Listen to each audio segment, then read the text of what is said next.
Hello बच्चों। तो हम लोग 9th क्लास का जो पहला चैप्टर है केमिस्ट्री का, this is matter in our surrounding, तो उसको पढ़ रहे थे। और उसमें हमने solid, liquid and gases state, जो अलग अलग मैटर का अलग अलग फिजिकल स्टेट होता है, उसके बारे में हमने स्टडी किया था। ठीक है, उसके बारे में हमने बहुत सारी प्रॉपर्टीज पढ़ी थी आपके लिक्विड, गैस एंड सॉलिड्स की, डेंसिटी का, इंटरमोलिकुलर फोर्स का, इंटरमोलिकुलर स्पेस का। ठीक है, तो ये सब बहुत सारी चीजें हमने देखी थी। ठीक है, हमने ये भी देखा था क्या कि सॉलिड के पार्टिकल्स क्या होते हैं, आपस में बहुत क्लोज होते हैं। ठीक है ना, और इसका रीजन क्या था कि इंटरमोलिकुलर फोर्स जो था सॉलिड के अंदर बहुत ज्यादा होता है। लिक्विड की बात करें थोड़ा सा जो पार्टिकल्स थोड़े दूर होते हैं, और गैसेस की बात करें तो पार्टिकल्स बहुत ही दूर होते हैं। तो इसमें और इसका रीजन क्या था, सिंपल सा कि सॉलिड के अंदर इंटरमोलिकुलर फोर्स होता है वो बहुत ही स्ट्रांग होता है, इसलिए पार्टिकल्स साथ मतलब बहुत ही क्लोज रहते हैं, बहुत ही क्लोजली पैक्ड होते हैं।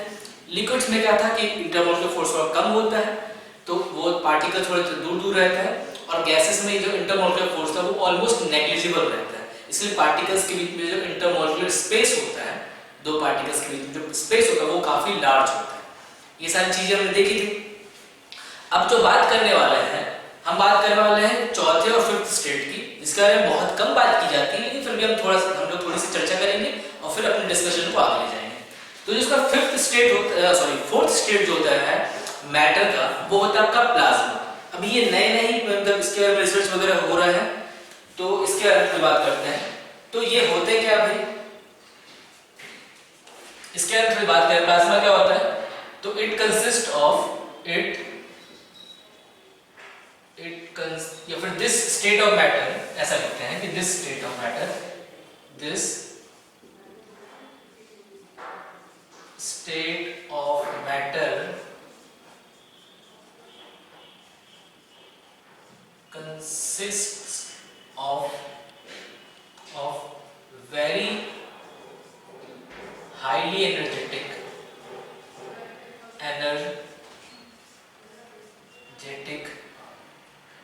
ionized gases and free electrons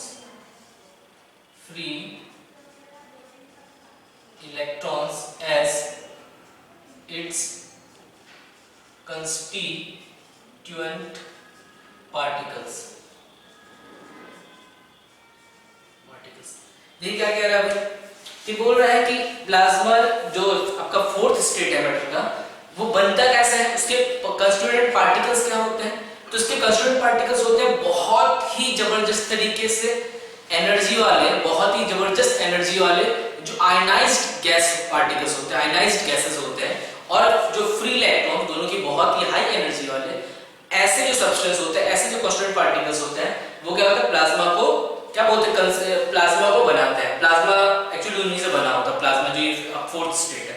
ठीक है, इसका एग्जांपल क्या है, अगर एग्जांपल की बात करें तो जैसे कि आपका फ्लोरोसेंट मटेरियल का जो आपका ये होता है, फ्लोरोसेंट गैस से बना हुआ जो आपका ये होता है, बल्ब वगैरह जो होते हैं, बल्ब हो गए या फिर नियॉन बल्ब जो होता है, तो उसमें क्या, इन बल्ब्स में क्या होता है, गैसेस भरी होती है। और जब इसमें से इलेक्ट्रिसिटी पास करता है ना, तो वो उसमें जो भरी हुई गैस है बल्ब के अंदर, जो भरी हुई गैस होती है वो आयनाइज हो जाती है।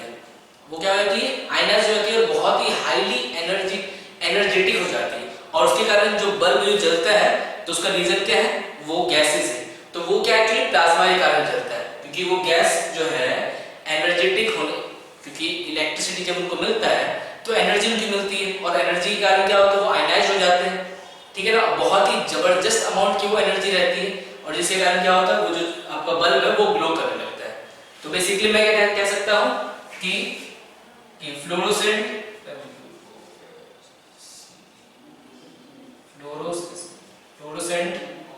Bulb and neon bulb glow due to plasma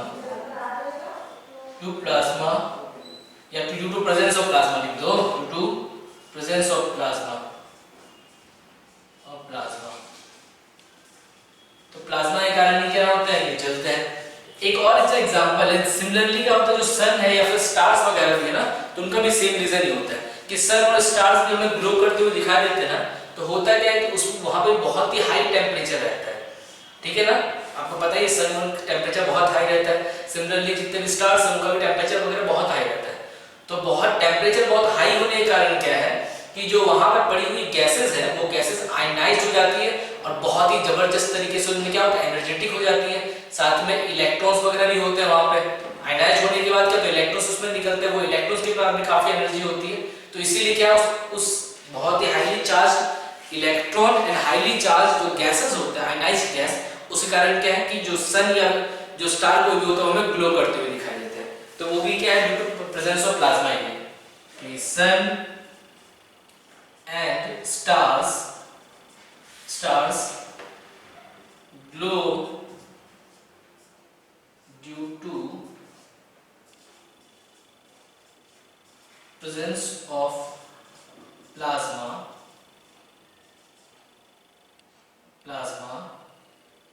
because of high pressure, because of high temperature, because of high temperature।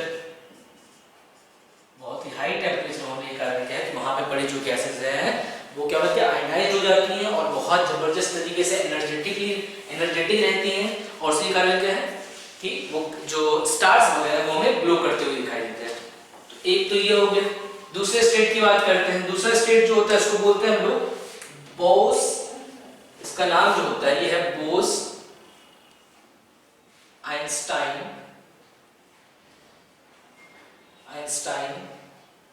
Condensate. अगर इसकी बात करें थोड़ा सा तो देखो वो एक्चुअली क्या है ना कि ये जो आपका इसको फिफ्थ स्टेट बोलते हैं मैटर का। तो this fifth state was actually discovered by और proposed by the Indian scientist Satyendra Bose, ठीक है, सत्येंद्र नाथ बोस कहते होता है। तो उनके द्वारा डिस्कवर किया गया था।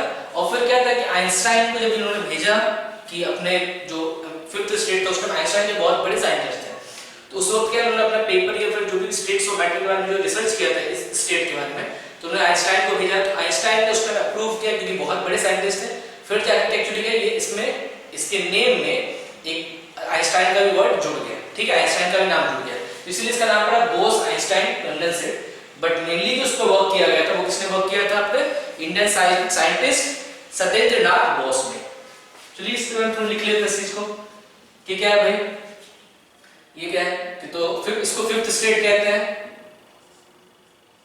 फिफ्थ स्टेट ऑफ मैटर कहा जाता है, स्टेट ऑफ मैटर कहा जाता है, ठीक है ना। Discovered bye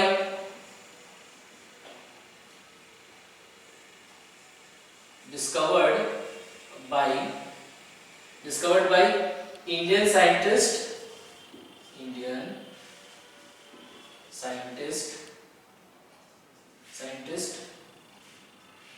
Satyendra Nath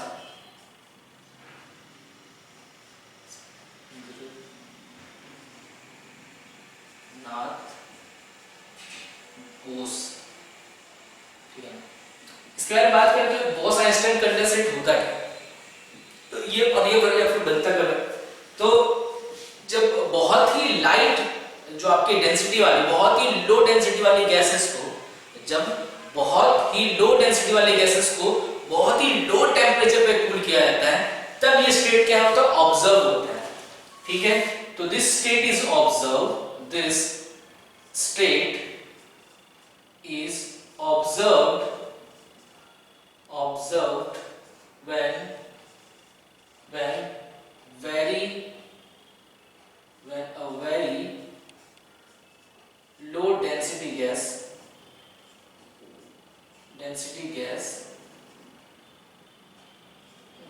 is cooled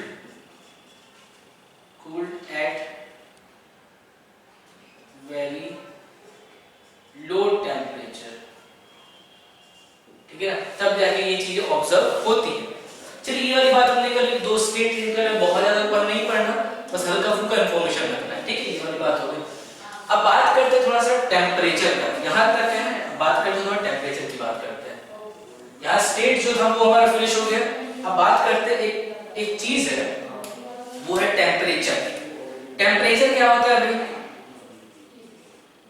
temperature की बात करते हैं थोड़ा सा। टेम्परेचर क्या होता है? तो टेम्परेचर क्या है, एक क्या होता है, जैसे कि हम लेंथ जब हमें किसी का नापना होता है तो हम उसके लिए क्या यूज करते हैं, मीटर वगैरह यूज करते हैं।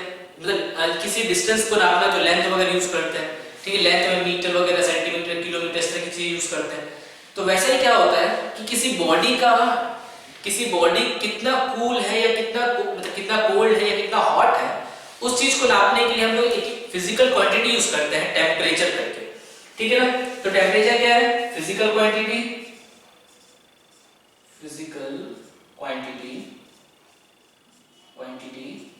टू मेजर हॉटनेस और कोल्डनेस ऑफ बॉडी के का कितना, मतलब कितना हॉट है, कितना कोल्ड है, उसको नापने के लिए हम फिजिकल क्वांटिटी जो हम टेम्परेचर यूज करते हैं। अगर टेम्परेचर की बात करें तो टेम्परेचर को डिनोट करने का 3 तरीका होता है, 3 स्केल्स हम यूज करते हैं। जैसे कि हमें अगर मान लो किसी का लेंथ नापना, तो लेंथ को नापने के लिए हम कितना सारे यूनिट यूज करते हैं ना, मीटर, सेंटीमीटर, किलोमीटर, अलग अलग चीज यूज करते हैं। वैसे ही क्या होता है कि टेम्परेचर को नापने के लिए 3 स्केल एक्चुअली यूज किया जाता है। कौन कौन सा? एक होता है आपका फ़ारेनहाइट स्केल, सबसे पहले डिग्री सेल्सियस, इसको बोलते हैं क्या, डिग्री सेल्सियस कहते हैं, डिग्री सेल्सियस, ठीक है। एक दूसरा होता है फ़ारेनहाइट, डिग्री फ़ारेनहाइट बोलते हैं इसको, फ़ारेनहाइट, डिग्री फ़ारेनहाइट बोल सकते हो, डिग्री फ़ारेनहाइट बोल दीजिए, डिग्री फ़ारेनहाइट। और तीसरा होता है केल्विन स्केल, तीसरा होता है केल्विन में नापते हैं, डिग्री सेल्सियस में नापते हैं, फ़ारेनहाइट में नापते हैं और केल्विन में नापते हैं। तो अगर मैं बोलूं, ठीक है, अगर हम अपने बात करें जैसे कि सबसे पहली बात कि इनके बीच में रिलेशन क्या होता है। मान लीजिए मुझे डिग्री में दे रखा है तो उसको मैं केल्विन में कन्वर्ट कर सकता हूँ, मुझे डिग्री में दे रखा है तो मैं फ़ारेनहाइट में कन्वर्ट कर सकता हूँ। तो इसके लिए क्या होता है कि रिलेशंस होते हैं, 2 रिलेशन से उसके बात करते हैं।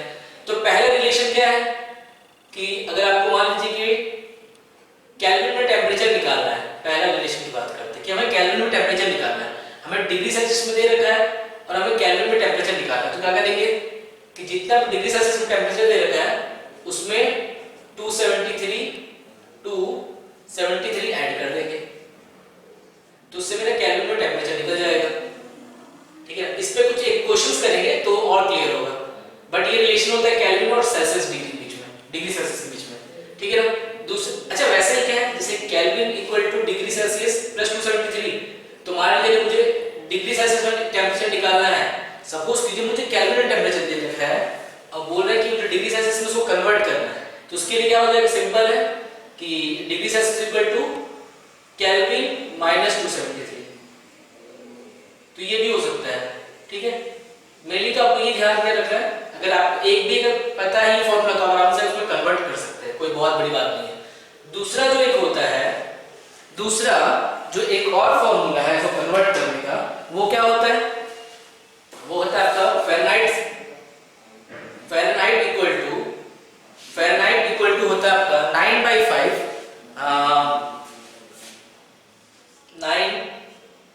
9/5 डिग्री सेल्सियस प्लस 32, ये फॉर्मूला होता है। ये दूसरा है, ये जो रिलेशन है ये डिग्री सेल्सियस और फ़ारेनहाइट के बीच में है, डिग्री सेल्सियस और फ़ारेनहाइट के बीच में है ये रिलेशन, ठीक है। इसके बारे में थोड़ी सी और बात करेंगे, कुछ क्वेश्चंस वगैरह भी सॉल्व करेंगे जिससे ज़्यादा से अच्छी तरह से क्लियर होगा। लेकिन इससे पहले एक चीज जो है, अगर मैं बात करूं कि फ्रीजिंग पॉइंट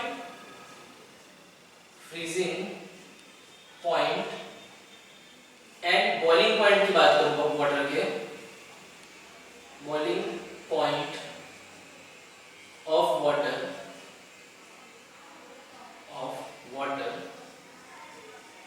ठीक है ना, उसमें बात करें तो डिग्री सेल्सियस में जो होता है, फ्रीजिंग पॉइंट जो डिग्री सेल्सियस में होता है वो क्या होता है आपका 0 डिग्री सेल्सियस होता है। 0 डिग्री सेल्सियस में क्या होता है, पानी फ्रीज कर जाता है, फ्रीजिंग में स्टार्ट हो जाती है। और बॉइलिंग पॉइंट की बात करें डिग्री सेल्सियस में तो 100 डिग्री सेल्सियस चाहिए होता है बॉइलिंग करने के लिए वाटर का, ठीक है, ये डिग्री सेल्सियस की बात है। अगर फ़ारेनहाइट की बात करें तो फ़ारेनहाइट में क्या होता है, ये होता है आपका 32 डिग्री फ़ारेनहाइट, और जो बॉइलिंग पॉइंट होता है वाटर का फ़ारेनहाइट में वो होता है 212 डिग्री फ़ारेनहाइट। भैया अगर केल्विन की बात करें तो केल्विन में होता है आपका 273 केल्विन, आपका क्या होता है फ्रीजिंग पॉइंट है वाटर का, और बॉइलिंग पॉइंट जो होता है वो होता है 373 केल्विन। ठीक है, तो ये सब थोड़ा ध्यान के रखें। बाकी इन चीजों पे हम कुछ क्वेश्चन सॉल्व करेंगे जिससे ज्यादा से ज्यादा कॉन्सेप्ट क्लियर है, फॉर्मूला का ज्यादा सही से एप्लीकेशन पता चले।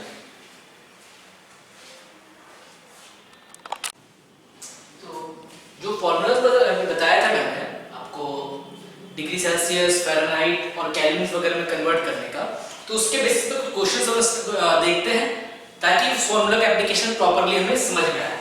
तो सर पहला क्वेश्चन मैंने यहाँ पे 4 क्वेश्चंस ले रखे हैं, ठीक है, फटाफट सॉल्व करते हैं इसको। जैसे कि दे रखा है, पहले क्वेश्चन में दे रखा है मुझे कि 150 डिग्री सेल्सियस में टेम्परेचर किसी बॉडी या किसी चीज का होगा, उसे कन्वर्ट करना है मुझे फ़ारेनहाइट के अंदर। तो कैसे करें, तो आपको पता होगा। तो पहले क्वेश्चन 1 की बात करते हैं। क्वेश्चन 1 में क्या बोल रहा है कि आपको कन्वर्ट करना है डिग्री सेल्सियस को फ़ारेनहाइट के अंदर, ठीक है, 150 डिग्री सेल्सियस को फ़ारेनहाइट के अंदर। तो फॉर्मूला क्या होता है फ़ारेनहाइट और डिग्री सेल्सियस के बीच में रिलेशन क्या होता है कि Fahrenheit is equal to 9/5 into degree Celsius plus 32। इस फॉर्मूला को हम लगाते हैं 9/5 डिग्री सेल्सियस में कितना दे रखा है 150, डिग्री सेल्सियस में टेम्परेचर में कितना देगा 150, 150 प्लस 32। देखिए 5c कैंसिल हो जाएगा कितने टाइम्स में 30 टाइम्स में, तो यानी कितना हो गया ये 9 into 30 प्लस 32, तो कितना हो गया ये 270 प्लस 32, यानी ये आपका हो गया इक्वल टू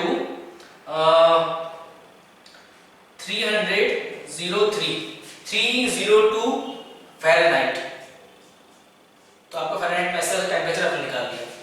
दूसरा टेम्परेचर क्या, दूसरा क्वेश्चन दे रखा है मुझे, क्वेश्चन दे रखा है इधर मुझे फ़ारेनहाइट में दे रखा है और बोल रहा है डिग्री सेल्सियस में कन्वर्ट कीजिए। तो फिर से हम अपना रिलेशन लिखते हैं कि Fahrenheit is equal to degree Fahrenheit is equal to 9/5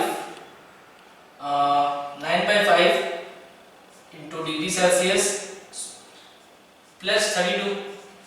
हम सारी वैल्यूज रखते हैं, हमें फ़ारेनहाइट वैल्यू दे रखी है, फ़ारेनहाइट वैल्यू कितनी है 68 Fahrenheit equal to 9/5 degree Celsius plus 32।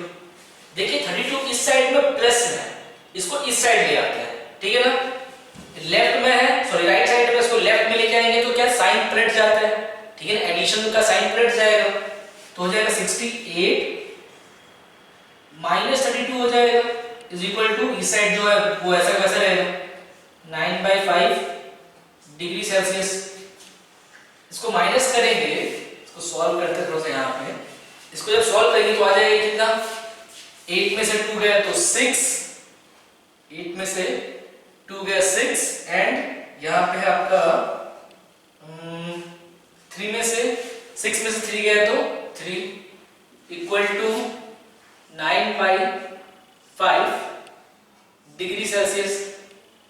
Therefore degree Celsius, अब देखो ये क्या है, ये 9 into 5 क्या है, ये 6, ये c के साथ मल्टीप्लाइड में, इसको जब इधर भेजेंगे तो डिवाइडेड हो जाएगा, ठीक है ना, तो ये हो जाएगा कि 36 into 5/9 equal to degree Celsius, ठीक है।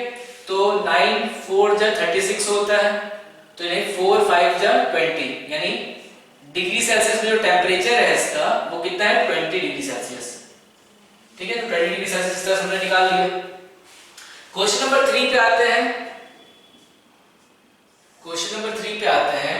इसमें क्या बोल रहा है कि अपने को टेम्परेचर दे रखा है डिग्री सेल्सियस के अंदर और बोल रहा है केल्विन में कन्वर्ट कीजिए।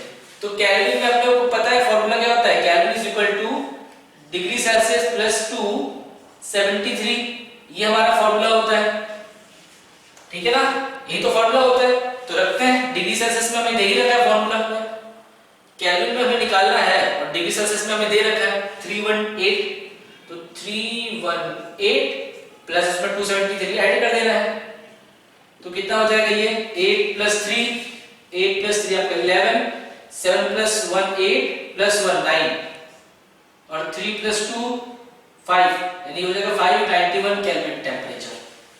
ठीक है, सिमिलरली एक फोर्थ जो दे रखा है वो हमें दे रखा है पर केल्विन में दे रखा है और हमें डिग्री सेल्सियस में कन्वर्ट करना है। कोई बात नहीं भाई, केल्विन में दे रखा है, डिग्री सेल्सियस में कन्वर्ट करना है, ये फॉर्मूला लगेगा।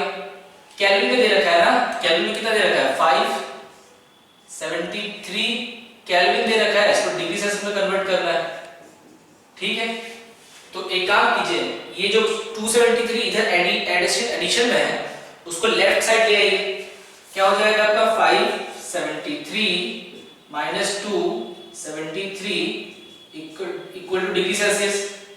सो करेंगे तो ये आपको कुछ हो जाएगा 300 डिग्री सेल्सियस। तो डिग्री सेल्सियस में आपका ये टेम्परेचर आता है।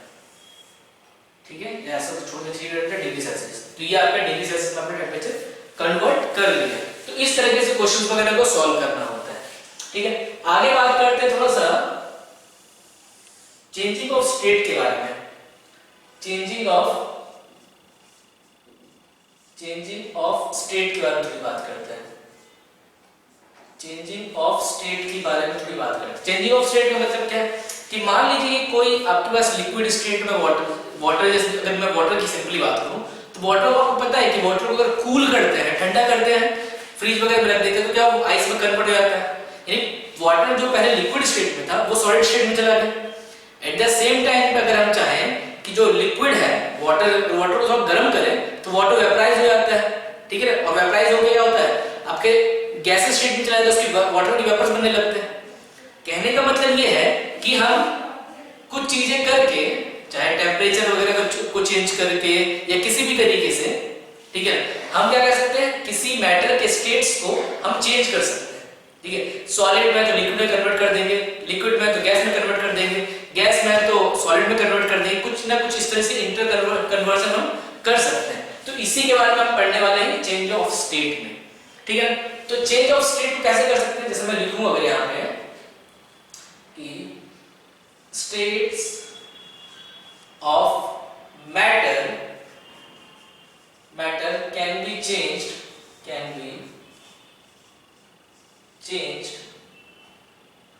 चेंज्ड बाय, दो तरीके से हम मैटर के स्टेट को चेंज कर सकते हैं। एक तो क्या, हम उसके टेम्परेचर में किसी तरह का बदलाव करें, changing the temperature, temperature change करके। दूसरा क्या तरीका है, हम प्रेशर चेंज कर रहे हैं, तो चेंजिंग द प्रेशर,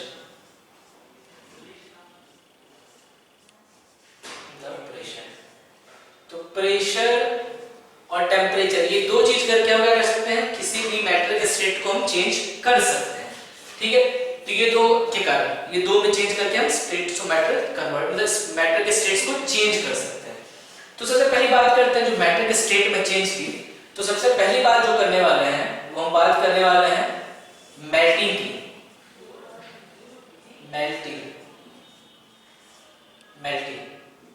मेल्टिंग क्या होता है भाई, ठीक है ना, मेल्टिंग की बात करते हैं। तो मेल्टिंग क्या होता है, melting is a process, actually the process where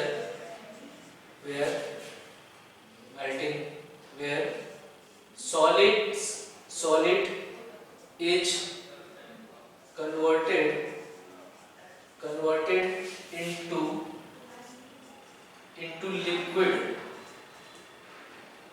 liquid state, where solid state या फिर solid is converted into liquid state, solid state is converted into liquid state by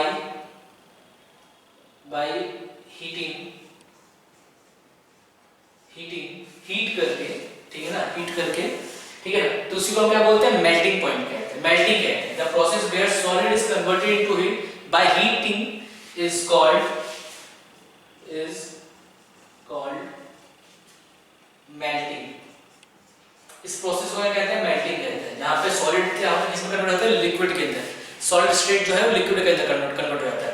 जैसे एग्जांपल के तौर पे बात करूं, जैसे कि मान लीजिए मेरा आइस है, आइस को मैंने कन्वर्ट कर दिया किसमें, लिक्विड के अंदर, लिक्विड वाटर के अंदर इसको कन्वर्ट कर दिया। तो ये प्रोसेस क्या कहलाएगा, ये प्रोसेस कहलाएगा मेरा मेल्टिंग, मेल्टिंग कहलाएगा ये, ठीक है ना। और क्या भाई, एक होता है मेल्टिंग, तो ये हो गया मेल्टिंग पॉइंट होता है, मेल्टिंग पॉइंट। तो मेल्टिंग पॉइंट क्या होता है, वो temperature, melting point is the temperature at विच, जहां पे जो सॉलिड है ना वो लिक्विड में कन्वर्ट होना स्टार्ट हो जाए। मेल्टिंग पॉइंट वो होता है जहां पे सॉलिड जो लिक्विड में कन्वर्ट होना स्टार्ट हो जाए एटमॉस्फेरिक प्रेशर पे, एट एटमॉस्फेरिक प्रेशर पे, उसी को हम क्या बोलते हैं, उस सॉलिड का हम बोलते हैं उसको मेल्टिंग पॉइंट कहते हैं। तो it is a temperature, it is the temperature at which solid converts into liquid at atmospheric pressure।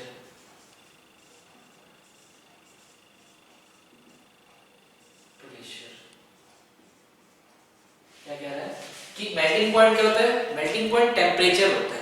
कौन सा टेम्परेचर, एक ऐसा टेम्परेचर जहां पे जो सॉलिड है वो लिक्विड में कन्वर्ट हो रहा है अंडर एटमॉस्फेरिक प्रेशर के अंदर। एक एटमॉस्फेरिक प्रेशर जो है, उस एटमॉस्फेरिक प्रेशर जो लग रहा है उस टेम्परेचर पे, उस प्रेशर पे, जिस टेम्परेचर पे एक सॉलिड लिक्विड में कन्वर्ट हो जाता है उसी को हम उसका मेल्टिंग पॉइंट बोलते हैं, ठीक है ना। अच्छा ये वाली बात हो गई। अगर एक स्टेटमेंट दूं मैं यहाँ पे कि अगर मान लो किसी सॉलिड के अंदर, किसी सॉलिड के अंदर इंटरमोलिकुलर फोर्स बहुत जबरदस्त हो, बहुत अच्छा हो, ठीक है ना, तो क्या होगा, उसका मेल्टिंग पॉइंट भी बहुत ज्यादा होता है। एट द सेम टाइम अगर सॉलिड के अंदर जो कांस्टेंट पार्टिकल्स है उसका अगर इंटरमोलिकुलर फोर्स बहुत कम हो तो मेल्टिंग पॉइंट भी बहुत कम होता है। तो मैं ऐसा लिखता हूं कि more is the molecular force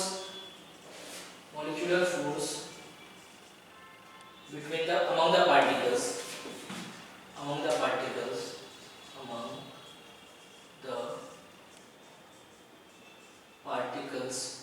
of solid, ठीक है। जितना ज्यादा होगा आपका intermolecular force, more will be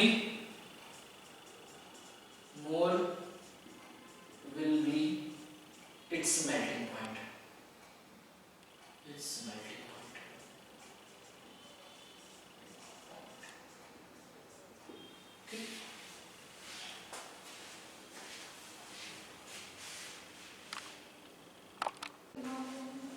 आइए बात करते हैं बॉइलिंग का।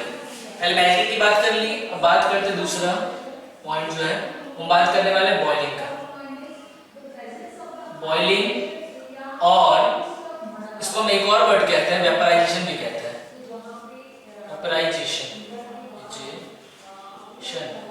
वेपराइजेशन कहते हैं। भाई ये क्या होता है, तो ये क्या होता है, ये भी एक प्रोसेस है, एक ऐसा प्रोसेस जिससे क्या हम बोलते हैं कि लिक्विड को हम गैस में कन्वर्ट कर सकते हैं। This is a process in which liquid convert into gases.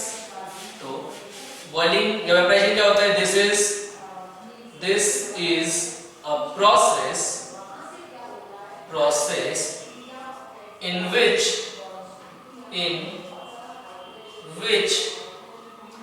liquid converts into gas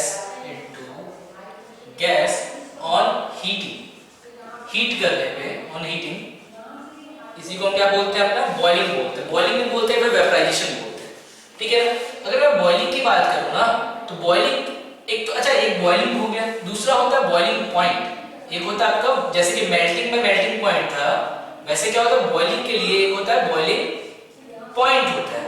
तो बॉइलिंग पॉइंट किसे कहते हैं कि वो टेम्परेचर जहां पे एक लिक्विड बॉईल हो जाए, जिस पे एक लिक्विड बॉईल हो जाए, ठीक है ना, एटमॉस्फेरिक प्रेशर पे, उसी को हम क्या बोलते हैं, उसका बॉइलिंग पॉइंट बोलते हैं। तो इट इज टेम्परेचर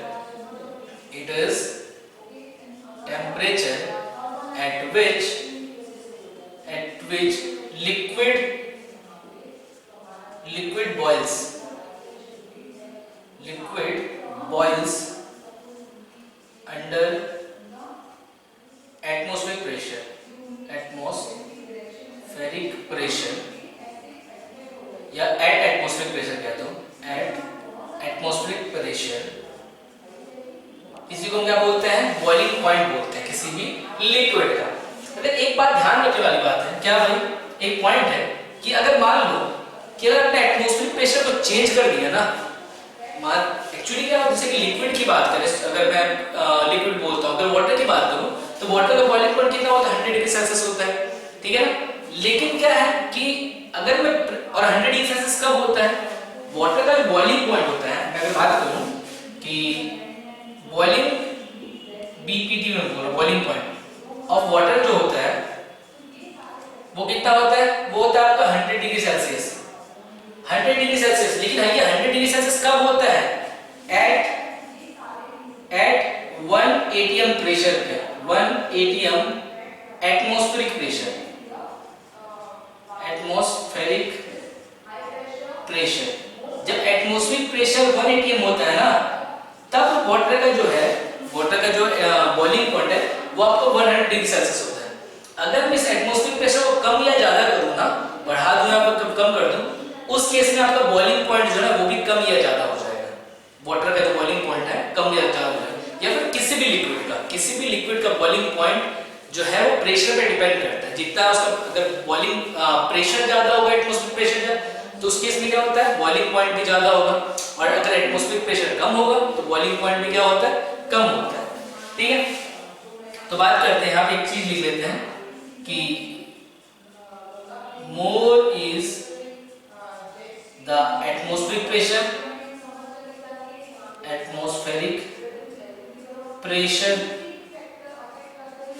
ठीक है ना, more will be boiling point. जितना ज्यादा एटमॉस्फेरिक प्रेशर होगा उतना ही ज्यादा बॉइलिंग पॉइंट भी होगा, ठीक है ना। यही रीजन है कि जो माउंटेन्स पे जो लोग, तो मान लो कि जो क्लाइंबर्स वगैरह नहीं होते, क्लाइंबर्स वगैरह या फिर माउंटेन पे जो लोग रहते हैं, उनकी अगर बात करें तो आपको पता हो कि जैसे अपने हाई एल्टीट्यूड में जाते हैं तो वैसे क्या होता है कि जो आपका प्रेशर होता है वो कम होता है। तो अगर जहां माउंटेन्स वगैरह की बात करें तो माउंटेन्स पे का प्रेशर बहुत कम होता है, हाई एल्टीट्यूड्स पे होता है, क्योंकि माउंटेन, तो वहां पे अगर पानी को गर्म करें ना, तो पानी का टेम्परेचर आपका हो सकता है 95 डिग्री सेल्सियस पे ही पानी गर्म हो जाए, बॉईल हो जाए, गर्म नहीं बॉईल हो जाए, ठीक है ना, ये हो सकता है। एट द सेम टाइम पे क्या होता है कि जो अगर मैं सबमरीन वगैरह की बात करूं, सबमरीन वगैरह क्या होता है, पता है कि समुद्र से बहुत अंदर चलता है, समुद्र में अंदर चलता है, और समुद्र के में जैसे अपने डीप जाते हैं ना समुद्र में, वैसे क्या प्रेशर बहुत जबरदस्त से बढ़ने लगता है। तो अगर मान लो कि सबमरीन में मुझे पानी गर्म करना हो, सबमरीन के अंदर, तो उस टाइम अगर पानी में गर्म करना चाहूँ, उसको बॉईल करना चाहूँ, रॉन्ग वर्ड मैंने यूज किया, गर्म करना, बॉईल बोलूंगा, अगर मैं बॉईल करना चाहूँ, क्योंकि वहां पर प्रेशर ज्यादा होता है सबमरीन के अंदर, तो हो सकता है ना कि जो पानी जो 100 डिग्री सेल्सियस पे अर्थ के सरफेस पे गर्म हो जाता है, अंदर जाने के समुद्र में हो सकता है 105 डिग्री या 110 डिग्री पे पानी जो बॉईल हो, ठीक है। तो सिंपल सी बात है कि जो आपका बॉइलिंग पॉइंट है वो सिंपली किस पे डिपेंड करता है, बॉइलिंग एटमॉस्फेरिक प्रेशर पे। जितना ज्यादा एटमॉस्फेरिक प्रेशर होगा उतना ज्यादा बॉइलिंग पॉइंट होगा। तो कहने का मतलब ये है कि हम किसी भी लिक्विड का बॉइलिंग पॉइंट को हम वेरी करवा सकते हैं depending upon its pressure, atmospheric pressure. एक बात तो ये हुई। दूसरी बात क्या है भाई, दूसरी बात अगर हम बोले तो क्या होता है, एक बात और होता है, जैसे कि हमने मेल्टिंग पॉइंट में देखा था, वैसे सिमिलरली इसमें भी होता है कि जितना ज्यादा इंटरमोलिकुलर फोर्स होगा, more is the intermolecular force,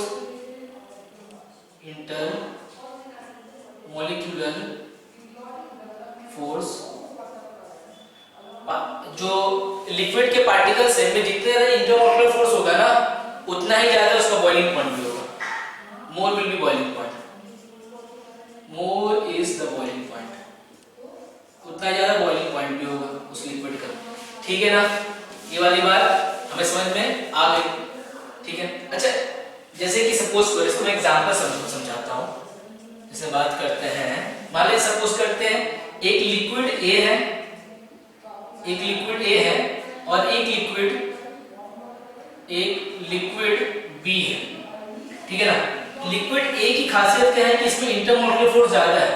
अगर मैं बोलूं इन दोनों में, अगर मैं बोलूं कि अगर इंटरमोलिकुलर फोर्स की बात करूं, सपोज करो मैं देता हूं आपको कि इंटरमोलिकुलर फोर्स जो है वो ए में ज्यादा है बी से, ए में ज्यादा है बी से। मैं बोल रहा हूं कि दो लिक्विड ए और बी, मैं बोल रहा हूं ए का इंटरमोलिकुलर फोर्स बी से ज्यादा है, तो बॉइलिंग पॉइंट का ऑर्डर क्या होगा इस केस में? बॉइलिंग पॉइंट का ऑर्डर क्या होगा? तो बॉइलिंग पॉइंट का ऑर्डर क्या होगा ए और बी के लिए? तो देखो जिसका इंटरमोलिकुलर फोर्स ज्यादा उसका बॉइलिंग पॉइंट भी क्या होगा? ज्यादा होगा। इसलिए ए का बॉइलिंग पॉइंट ज्यादा होगा किससे? बी से। ठीक है ना? ए का बॉइलिंग पॉइंट किससे ज्यादा होगा? बी से। चलिए ये वाली बात में समझ में आ चुकी है। थर्ड बात जो हम करने जा, अच्छा एक बात और, एक पॉइंट जो इसमें रखना है मुझे, क्या भाई एक और पॉइंट जो है, क्या इंपॉर्टेंट पॉइंट है कि अगर इंप्योरिटी को बढ़ा देना, किसी लिक्विड के अगर हम इंप्योरिटी डालते हैं, ठीक है, तो इंप्योरिटी के बढ़ने से क्या होता है, इंप्योरिटी के आ जाने से क्या होता है कि बॉइलिंग पॉइंट जो वो बढ़ जाता है। तो ड्यू टू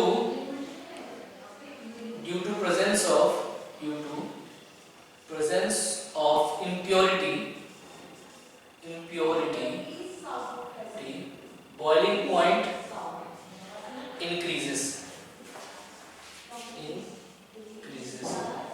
अब बोलोगे सर ये कैसे, क्या चक्कर है? तो जैसे कि मान लो कि तुमने एक कटोरा मान लो कि कटोरा कोई भी चीज था, उसको तुमने उसमें पानी डाला और उसको गर्म कर दो, तो हो सकता है वो पानी क्या हो जाएगा, 100 डिग्री सेल्सियस पे गर्म हो जाएगा। ठीक है, लेकिन मान लो उसके लिए तुमने कुछ चीनी डाल दिया या नमक डाल दिया, ठीक है ना, तो नमक या चीनी क्या जो इंप्योरिटी हो गई पानी के लिए, ठीक है ना, तो उस केस में अगर तुम बॉइलिंग पॉइंट कैलकुलेट करोगे तो बॉइलिंग पॉइंट जो आपका 100 डिग्री सेल्सियस नहीं होगा, बल्कि हो सकता है ये ना हो, बल्कि हो सकता है शायद 101 डिग्री हो जाए या 102 डिग्री हो जाए, कुछ ऐसा हो जाए। बॉइलिंग पॉइंट क्या हो जाए, बढ़ जाता है due to addition of impurity से। अच्छा ठीक है, ये बात तो समझ में आ चुकी है।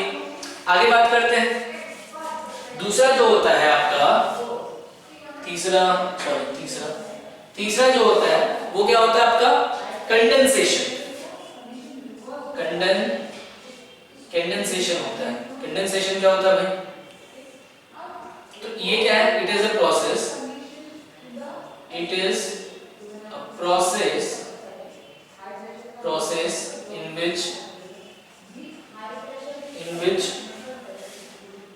in which gas converts into liquid on cooling। क्या बोल रहा है भाई? कंडेंसेशन क्या होता है? कंडेंसेशन होता है वो प्रोसेस जिसमें क्या होता है कि जो गैस है वो किसी उसको फर्दर उसको या फिर से लिक्विड में कन्वर्ट कर सके, उसको फिर से क्या होता है लिक्विड में कन्वर्ट कर सके, उसी को क्या बोलते हैं, कंडेंसेशन प्रोसेस कहते हैं। ठीक है, क्या होता है इसमें कि गैस को हम किस में कन्वर्ट कर सकते हैं, लिक्विड के अंदर, और इसी प्रोसेस को क्या कहते हैं हम लोग, कंडेंसेशन कहते हैं। कंडेंसेशन की अगर बात करें, जैसे कि अगर आप देखते होंगे कि जैसे पानी को गर्म किया जाता है, तो पानी को गर्म करने पर अगर ढक्कन लगा के गर्म करोगे और जब बाद में वो ढक्कन को हटाते देखते हो ऊपर में पानी जो है, जो लीड होता है ढक्कन पे, पानी जम जाता है। तो उसका रीजन क्या है? उसका रीजन ये है कि एक्चुअली क्या होता है, जैसे कि मान लीजिए पानी, ठीक है, इसके अंदर मैंने लिक्विड भरा हुआ, पानी वाली डूबी है, ठीक है, इसके अंदर पानी भरा हुआ और इसमें मैंने ढक्कन लगा दिया और इसको मैं गर्म कर रहा हूँ, तो गर्म होने से क्या होगा, पानी जो है वो वेपर में कन्वर्ट होगा, बॉयल होगा, और कन्वर्ट होने के बाद क्या है, वो लीड में जाके जम जाता है, लीड में जाके चिपक जाता है, ठीक है ना। और क्या होता है, लीड में आने के बाद क्या वो थोड़ा ठंडा होता है, और ठंडा होने के बाद क्या होता है, फिर से वो आपके पानी में कन्वर्ट, लिक्विड में कन्वर्ट हो जाता है। तो यही प्रोसेस के कारण क्या होता है, इसी प्रोसेस के कारण क्या होता है कि जब हम ढक्कन हटाते हैं तो देखते हैं ढक्कन में पानी जमा हुआ है, तो this is due to condensation. Okay, और कंडेंसेशन क्या बोलता है, ड्यू टू किसके कारण, आपके कूलिंग के कारण। ठीक, कंडेंसेशन का एक और एग्जांपल है आपका, कंडेंसेशन का एक और एग्जांपल है क्या, कि जैसे कि हम लोग ठंडा, जब मान लो किसी बोतल में, जब फ्रिज में से कभी बोतल वगैरह निकालते हैं, फ्रिज में से ठंडा पानी का या फिर किसी चीज का भी ठंडा बहुत ठंडा चीज हो, उसको जब फ्रिज से निकालते हैं और बाहर रखते एटमॉस्फेयर में, तो हम क्या देखते हैं कि थोड़ी देर के बाद जो ये जो कंटेनर है कंटेनर के चारों ओर से क्या होता है, लिक्विड ड्रॉपलेट जम जाते हैं, मतलब लिक्विड ड्रॉपलेट्स आ जाते हैं, ठीक है, पानी आ जाता है, लिक्विड का छोटे छोटे ड्रॉपलेट्स आके जम जाता है। तो ये ड्रॉपलेट्स कहाँ से आती है, पानी जो ये पानी कहाँ से आता है, लिक्विड का ड्रॉप वो कहाँ से आता है, क्या वो अंदर का पानी होता है, क्या वो बोतल का पानी होता है क्या, नहीं, एक्चुअली होता है क्या, आपको पता ही होगा कि जो हमारा एयर वगैरह होता है, एयर के अंदर क्या होता है, वेपर, वो उसमें क्या होता है, वाटर वेपर्स भी होते हैं, मतलब आपके इसमें जो एयर होता है, एयर के अंदर क्या होता है, वाटर वेपर्स वगैरह प्रेजेंट रहता है, ठीक है, मतलब water in form of gas के फॉर्म में प्रेजेंट रहता है।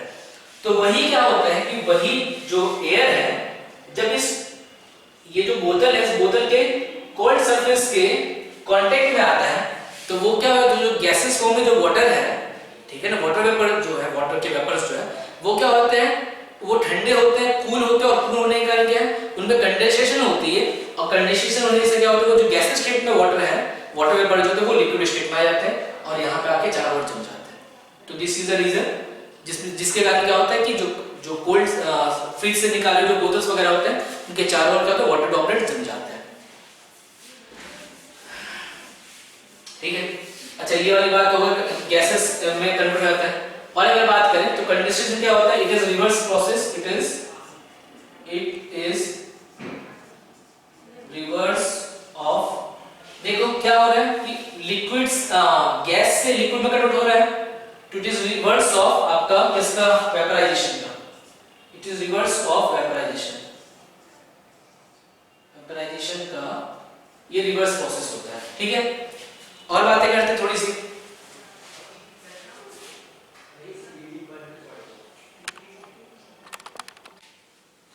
अब बात करते हैं नेक्स्ट जो प्रोसेस होता है, वो होता है आपका डीप फ्रीजिंग के बारे में। फ्रीजिंग, या इसी को हम और एक वर्ड से यूज करते हैं, सॉलिडिफिकेशन कहते हैं इसको, सॉलिडिफिकेशन, ठीक है। ये क्या होता है भाई, सॉलिडिफिकेशन या फिर फ्रीजिंग को बोलते हैं फ्रीज करना किसी चीज को, ठीक है। तो ये एक प्रोसेस है जिसके थ्रू क्या होता है कि लिक्विड को हम किस में कन्वर्ट करते हैं, सॉलिड के अंदर, ठीक है ना। तो this is a process, this is a process in which liquid is converted into solid state by freezing, sorry, by cooling, cool करके, by cooling, इसी को हम क्या बोलते हैं, फ्रीजिंग। टेम्परेचर को रिड्यूस करके, कूल करके क्या करते हैं हम, किसी लिक्विड को जब सॉलिड में कन्वर्ट करते हैं, तो उसी को हम क्या बोलते हैं, कूलिंग कहते हैं, उसी को बोलते हैं हम लोग फ्रीजिंग या सॉलिडिफिकेशन कहते हैं, ठीक है। जैसे कि आपको पता है एग्जांपल, जैसे कि पानी है, पानी को जो हम फ्रिज के अंदर डालते हैं तो क्या होता है, उसको धीरे धीरे वो सॉलिड में कन्वर्ट होने लगता है, क्या किस में कन्वर्ट होगा, आई मीन टू से कि आइस में कन्वर्ट होने लगता है। तो जो ये लिक्विड से सॉलिड स्टेट में जाता है मैटर, तो उसको हम क्या बोलते हैं, उस प्रोसेस को हम बोलते हैं फ्रीजिंग कहते हैं, ठीक है ना। तो और फ्रीजिंग की तरह एक फ्रीजिंग पॉइंट भी होता है, तो फ्रीजिंग पॉइंट की अगर बात करें तो फ्रीजिंग पॉइंट क्या होता है, temperature at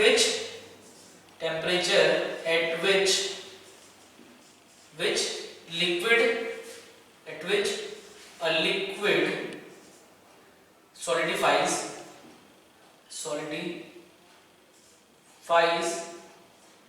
at atmospheric pressure, उसी को हम क्या बोलते हैं, फ्रीजिंग पॉइंट बोलते हैं, ठीक है ना। ये वाली बात। दूसरी बात, तीसरी अगर मैं बात करूं कि फ्रीजिंग जो होता है जस्ट ये आपका उल्टा होता है इसके, मेल्टिंग के, reverse. Freezing is reverse of melting, freezing point, sorry, freezing जो प्रोसेस है it is reverse of melting का रिवर्स होता है, मेल्टिंग का रिवर्स होता है। जैसे कि आपको पता है कि सॉलिड से जब लिक्विड में जाना होता है तो उसको हम क्या बोलते हैं, उस प्रोसेस को हम बोलते हैं क्या, मेल्टिंग बोलते हैं। सिमिलरली अगर लिक्विड से सॉलिड में जाना हो वापस तो उसको हम कहते हैं क्या, फ्रीजिंग कहते हैं। तो इसी तरह से क्या होगा कि फ्रीजिंग और मेल्टिंग एक दूसरे का रिवर्स प्रोसेस होता है, और बात करें अगर कि जो फ्रीजिंग, मान लो कि कोई लिक्विड है उसको मुझे फ्रीज करना है, अगर उस लिक्विड के अंदर क्या कोई इम्प्योरिटी प्रेजेंस है ना, तो फ्रीजिंग पॉइंट जो है ना वो बहुत कम हो जाता है, फ्रीजिंग पॉइंट और कम होता है। तो मैं क्या कह सकता हूँ कि इम्प्योरिटी या फिर presence of impurity, presence of impurity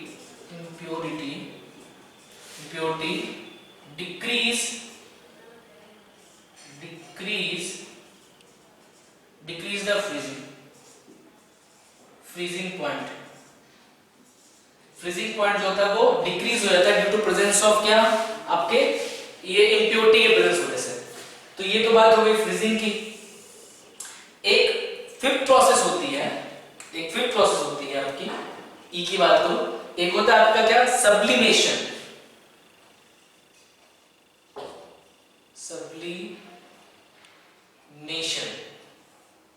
ठीक है, सब्लिमेशन क्या होता है कि इसमें क्या होता है कि सॉलिड डायरेक्टली कन्वर्ट हो जाता है आपको गैस के अंदर। तो process, it is a process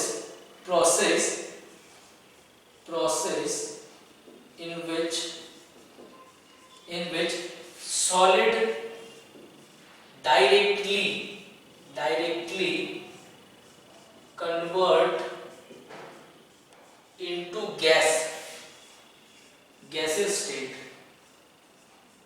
directly convert into gaseous state, on heating without converting into liquid, ठीक है। क्या कह रहा है कि सब्लिमेशन एक ऐसा प्रोसेस है जिससे हम क्या सीधा सॉलिड को लिक्विड, सीधे सॉलिड को हम गैसेस स्टेट में ले जा सकते हैं without converting it into gas, liquid. बिना लिक्विड में ले जाए बगैर ही क्या कर दें, किसी सॉलिड को अगर हम गैसेस स्टेट में ले जाते हैं तो वो क्या कहलाता है, सब्लिमेशन कहलाता है। सब्लिमेशन का एग्जांपल क्या है, सब्लिमेशन एग्जांपल है जैसे कि कैम्फोर को हिंदी में अगर बोलते हैं उसको बोलते हैं कपूर बोलते हैं। तो कपूर वगैरह जो होता है, जब कपूर जैसे कि जो कपूर वगैरह यूज होता है पूजा में यूज होता है, ठीक है ना। तो पूजा में जब कपूर को गर्म किया जाता है या फिर जलाया जाता है तो उस वक्त क्या होता है, कपूर लिक्विड स्टेट में नहीं आता, सीधा गैस में चला जाता है, गैस में कन्वर्ट होता है। इन द सेम वे क्या होता है, नैप्थलीन बॉल्स होते हैं, नैप्थलीन बॉल्स होते हैं। नैप्थलीन बॉल्स क्या होता है, जैसे कि बाथरूम वगैरह या टॉयलेट्स वगैरह में क्या होता है कि टॉयलेट्स वगैरह की स्मेल ना आए, उसके लिए क्या करते हैं कि जो टॉयलेट्स के जो मतलब जो भी आपके व्हाइट कलर के जो चीज लगे रहते हैं उसके अंदर जिसमें टॉयलेट वगैरह किया जाता है, उसमें क्या कहते हैं नैप्थलीन बॉल्स लगाया जाता है, ठीक है। तो उससे क्या होता है कि नैप्थलीन बॉल्स जो है वो सॉलिड होते हैं और वो क्या सीधे से लिक्विड में ना कन्वर्ट होकर सीधे से गैस में कन्वर्ट होते हैं और जो टॉयलेट की स्मेल होती है वो कम हो जाती है उससे। तो ये सब क्या एग्जांपल है आपके सब्लिमेशन के। सब्लिमेशन की तरह ही एक होता है दूसरा, वो होता है डीसब्लिमेशन। डीसब्लिमेशन होता है। तो डीसब्लिमेशन क्या होता है, it is reverse of sublimation, reverse of sublimation.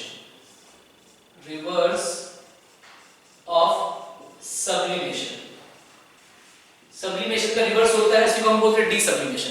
Sublimation में क्या होता है कि सॉलिड जो सीधा गैस में कन्वर्ट होता है, डीसब्लिमेशन में क्या होता है गैस सीधा सॉलिड में कन्वर्ट होता है ऑन कूल करने के। तो इसी को हम क्या बोलते हैं, डीसब्लिमेशन कहते हैं, ठीक है। इसको हम डीसब्लिमेशन कहते हैं। अब देखते हैं क्या कुछ एक चीज देखा जब स्टेट्स ऑफ मैटर पढ़ लिया और कैसे एक स्टेट से दूसरे स्टेट में कन्वर्जन होती है वो भी देख लिया। एक बार फटाफट थोड़ा सा इसका रिवीजन करते हैं शॉर्ट में, ठीक है ना। चेंजिंग ऑफ स्टेट के बारे में पढ़ते हैं फटाफट। चेंजिंग ऑफ स्टेट, ठीक है। चेंजिंग ऑफ स्टेट जैसे कि मान लो कि ये मेरा लिक्विड स्टेट,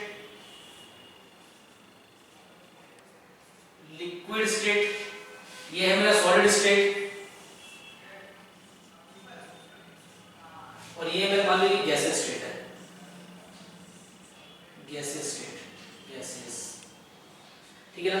तो सॉलिड्स क्या होता है कि सॉलिड में जो है सॉलिड से लिक्विड में कन्वर्जन होता है, उस प्रोसेस को क्या कहते हैं हम लोग, उसको हम क्या कहते हैं, मेल्टिंग कहते हैं, ठीक है ना। और लिक्विड से अगर उल्टा हो रहा हो, लिक्विड से अगर मेरा सॉलिड में कन्वर्जन हो रहा हो तो इसको हम क्या बोलते हैं, फ्रीजिंग कहते हैं। इसे कहते हैं हम फ्रीजिंग, ठीक है। सिमिलरली अगर गैस से लिक्विड से गैस में कन्वर्जन हो रहा हो तो इसको हम क्या बोलते हैं, बॉइलिंग या वेपोराइजेशन कहते हैं, वेपोराइजेशन कहते हैं, ठीक है ना। अगर उल्टा हो रहा हो तो गैस से लिक्विड में कन्वर्ट हो रहा हो तो उसको हम क्या कहते हैं, इसको हम क्या कहते हैं, कंडेंसेशन कहते हैं सर, कंडेंसेशन कहते हैं। तीसरा कि मान लीजिए सॉलिड से सीधे गैस में कन्वर्ट हो रहा, सॉलिड से सीधे गैस में कन्वर्ट हो रहा, उसको हम क्या बोलते हैं, सब्लिमेशन प्रोसेस कहते हैं, सब्लिमेशन कहते हैं। और इसका उल्टा जो होता है उसको हम बोलते हैं डीसब्लिमेशन, डीसब्लिमेशन। या फिर इसका एक और नाम होता है, उसको बोलते हैं डीपोजिशन कहते हैं, इसको डीपोजिशन, डीपोजिशन भी इसको कहा जाता है। तो आज के लिए इस लेक्चर का हम यहाँ पे एंड करते हैं इस चीज को, और बाकी जो और आपका 15 मिनट या 20 मिनट का इसमें थोड़ा सा बच रहा है तो उसको हम लोग नेक्स्ट लेक्चर में कवर करेंगे।